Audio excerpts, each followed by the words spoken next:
Малку нова атмосфера, надвор од студио, ама време е за овертайм. Прво, благодариме за 2000 субскрајбери на YouTube каналот BMG Network. Конечно, ајде сите што немате subscribe, притиснете subscribe. Нема да ве кошта ништо, а на нас ни значи многу. Вака сега, викендов имаме неколку интересни надпревари, но ајде прво да видиме што ни очекува на Фантази Премиер Лига. Викендов ќе имаме тежок викенд. Значи, како што кажав, Фантази Премиер Лига ќе биде тешка недела. Што треба да знаете пред 29-та недела на Фантази?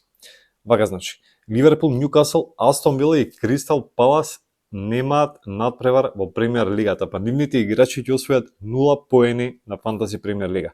Сега, што имате можност, тоест сите што имаат можност да направите бесплатни трансфери, правете, продајете играчите од овие тимови. Оние другите, Wildcard или Free Hits. Јас ќе искористам Free Hits. Што е тоа? Значи, правиме трансфери, неограничен број на трансфери, и тие трансфери важат само овој викенд. Следниот викенд трансферите се враќаат, односно го имат истиот тим што се го имале оваа недела. Значи, идеме. Play Free Hits. И тоа е тоа. Одиме во трансфери. Значи, двајцата голмани не ми играат, добро, Хендерсон го вадам, Арнолд, Бърн не ми игра, Салах, Исак. Јас ти ги дадам и Виса и Палмер, затоа што се очени во последно време, особено тоа важи за Палмер. Голман. Голман го земаме Селс. Добро. Одиме понатаму. Одбрана. Аина, затоа што Nottingham Forest има лесна задача. Игра со Ипсвич. И уште еден, кого да земем уште еден во одбраната, Нури од Волверхемптон. Да, игра се подобро во последно време. Одиме средина. Средина, добро, Палмер ќе се врати следно коло, вајле ќе врати формата. Сон. И уште еден средина. Цело време ги заебавам, цело време ги ругам, ама ќе го земам Бруно Фернандеш, Манчестер Юнайтед. Се наоѓа од добра форма, само тој им игра добро Юнайтед и мислам дека може да донесе бодови. И во нападот конечно ќе го имам Халанд и 8,1 милион ми останува.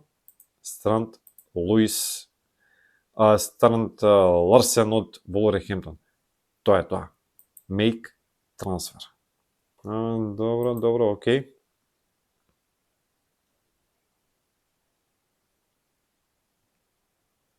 Ал Нури ќе биде сепак прв тим на местото на Робинсон, а прва замена ќе биде Робинсон. Кој да ми биде капитен?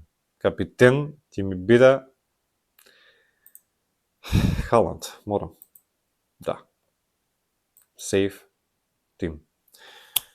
Правите трансфери, ако можете Free Hits, искористете, следна недела трансферите ви се враќаат онакви какви што биле оваа недела. Ајде име како ќе поминеме.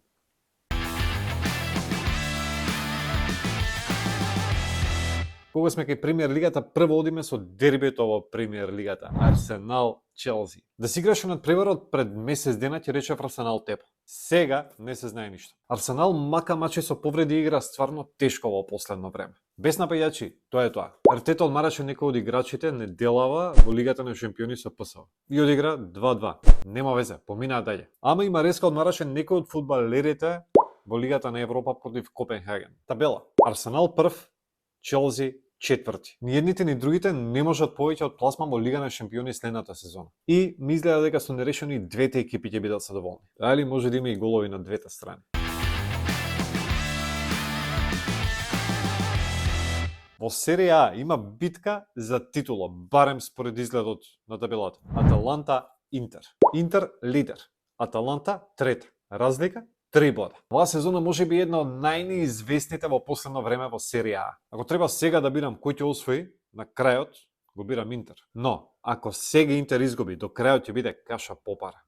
Не ми е јасно зошто коефициентот за победа на Аталанта паѓа цело време. Интер беше фаворит, сега Интер е аутсайд. А Интер ја победува Аталанта на последните 6 надпревари. Усвари, Аталанта нема победа против Интер од 2018 година. Мислите ќе тепа сега?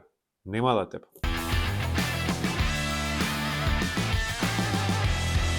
Има дерби во Ла Лига, Атлетико Мадрид, Барселона. Клучното прашање е, дали може Атлетико да се врати по тешкиот надпревар со Реал Мадрид во средината на неделата? Конор Галагер даде гол за Атлетико Мадрид во 30-та секунда од нивното осмина финале во Лигата на шампионите против Реал Мадрид. Но тие на крајот претрпеа пораз на пенали, како ВАР го поништи пеналот на Алварес. Контроверзија еден куп, жалби едно, друго. Джабе. Барса очекувано тепаше со Бенфика. Значи, психолошкиот момент е на страната на Барса, кој без тоа се наоѓа во многу добра форма. Значи, и формата е на страната на Барса. На страната на Атлетико се чини дека е само домашниот терен. Не знам дали го гледавте нивниот последен надпревар пред 20 на дена. Двете екипи одиграа многу добар надпревар. 4-4.